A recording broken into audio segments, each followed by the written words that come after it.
प्यारे छात्र छात्राओं, नमस्कार, सुप्रभात। आशा है आप भी कुशल मंगल होंगे और घर पे सुरक्षित होंगे। आज हम ऑनलाइन टीचिंग के अंदर प्लस टू कक्षा के राजनीति विज्ञान पाठ के अंदर पाठ नंबर 5 के अध्ययन कर रहे हैं और इसमें हम आज अध्ययन करेंगे कि 1971 के चुनाव और चुनावों से पूर्व गठबंधन और चुनावों के परिणामों के बारे में, और इन परिणामों के बाद किस प्रकार कांग्रेस का पुनरुत्थान हुआ। प्यारे बच्चों, जैसा कि हमने पिछली वीडियो क्लिप्स में आपको समझाया कि 1964 में नेहरू की मृत्यु के बाद शास्त्री की मृत्यु के पश्चात इंदिरा गांधी देश की प्रधानमंत्री बनी। उनके कालों में जो परिवर्तन आया, कांग्रेस ने जो चुनौतियां देखी, 1969 में किस प्रकार कांग्रेस का विघटन हो गया। उसके बाद क्या हुआ वो हम समझते हैं। प्यारे बच्चों, 1969 में कांग्रेस का विघटन होने के पश्चात, फूट पड़ने के पश्चात दो कांग्रेस बन गई। एक कांग्रेस आर रिक्विनिस्ट के नाम से जानी गई, जिसे इंदिरा कांग्रेस भी कहते हैं। एक कांग्रेस ओ ऑर्गेनाइजेशन के नाम से जानी गई, जिसे पुरानी कांग्रेस भी कहते हैं, जिसमें कामराज जैसे नेता और पुराने कद्दावर नेता थे। अब जैसे ही विघटन हुआ, उस समय इंदिरा गांधी की जो सरकार चल रही थी, उस सरकार पर संकट आ गया और कांग्रेस आर के कुछ महत्वपूर्ण नेता, जो कांग्रेस ओ के महत्वपूर्ण नेता ने इंदिरा कांग्रेस का समर्थन हटा लिया, यानी कांग्रेस में ही फूट होगी। अब ऐसी स्थिति में इंदिरा गांधी को सरकार चलाने के लिए दो महत्वपूर्ण पार्टियों, CPI communist party of India और डीएमके, जो आजकल दक्षिण भारत में तमिलनाडु की पार्टी है, द्रविड़ मुनेत्र कड़गम, इससे समझौता करके मुद्दों के आधार पर सरकार चलाई। यह सरकार लगभग 1-1.5 साल चली और इस सरकार के अंदर जो मुख्य रूप से इंदिरा ने जब देखा कि स्थिति उसके अनुकूल नहीं है, तो उन्होंने सीपीआई और दूसरी जो पार्टी थी उसके मुद्दों के साथ साथ अपने कुछ महत्वपूर्ण मुद्दों को बनाया और जनता में अपनी पकड़ बनानी चाहिए। इसके लिए उन्होंने 2-3 कार्य शुरू किए और भूमि सुधार के जो आज कार्यक्रम है, यानी अलग अलग भूमियों को इकट्ठा करना, जिसके अंदर चकबंदी व्यवस्था विशेष रूप से जानी जाती है हरियाणा के अंदर, भूमि परिसीमन बनाना, जो ज़्यादा भूमियाँ अधिक राजाओं महाराजाओं और पुराने धनी लोगों के पास थी, उन भूमियों को आम गरीब लोगों में बांटना, ये कार्यक्रम चलाए। इससे उनकी थोड़ी सी लोकप्रियता आम लोगों में पहुंची और इसी मौके का ध्यान में रखते हुए दिसंबर 1970 में उन्होंने अपनी सरकार को भंग कर दिया और लोकसभा के चुनाव की सिफारिश कर दी राष्ट्रपति से। उसके बाद फरवरी 1971 में चुनाव हुए। अब चुनाव होने से पहले देश के अंदर 3 तरह के गठबंधन बन गए। एक इंदिरा समर्थक, इंदिरा रिक्विनिस्ट पार्टी और सीपीआई पार्टी उसके साथ आई और गठबंधन बना। दूसरा जो गठबंधन बना वो पुरानी कांग्रेस का था, यानी ओल्ड कांग्रेस आर, जिसमें पुराने नेता थे। और तीसरा बड़ा गठबंधन बना, जिसे ग्रैंड अलायंस या महागठबंधन या महाजोत का नाम दिया गया।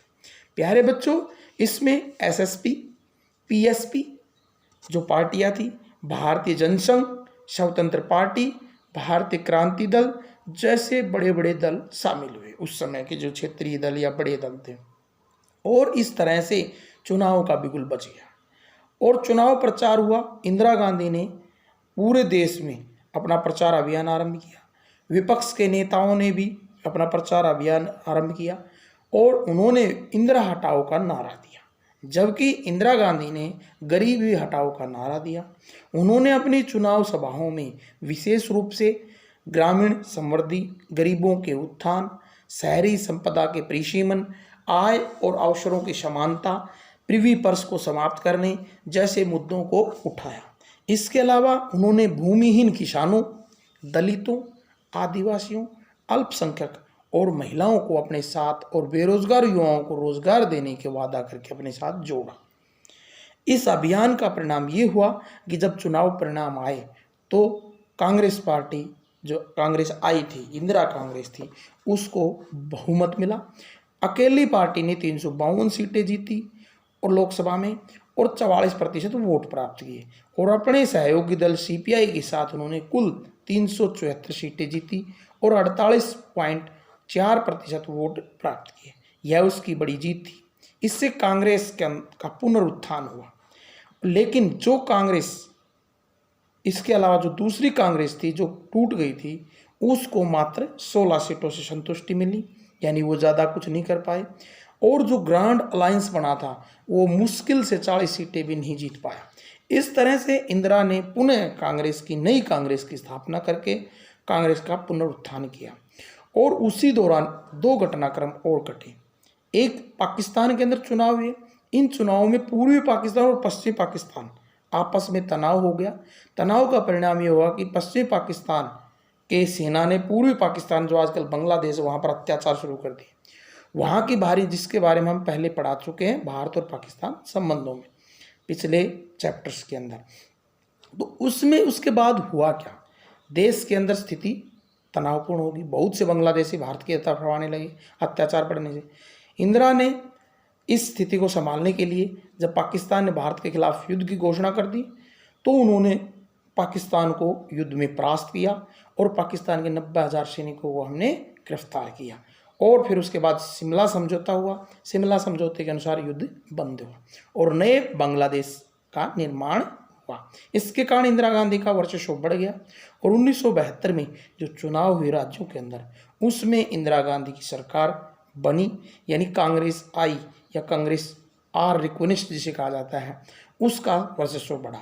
और इस प्रकार दलित, पिछड़े लोगों को साथ लेकर, आदिवासियों को साथ लेकर, सर्वधर्म विचारों को लेकर कांग्रेस पार्टी पुनः सत्ता में काबिज हुई और इस प्रकार कांग्रेस का पुनरुत्थान हुआ।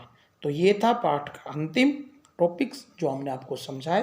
कांग्रेस पार्टी का 1971 के चुनाव में विजय, 1972 भारत पाक युद्ध और फिर कांग्रेस पार्टी का उत्थान। आशा आपको समझ में आया होगा और इसको आप समझकर पुनः वीडियो क्लिप को देखकर, पॉइंट्स को पढ़कर इसको समझने का प्रयास करेंगे। धन्यवाद।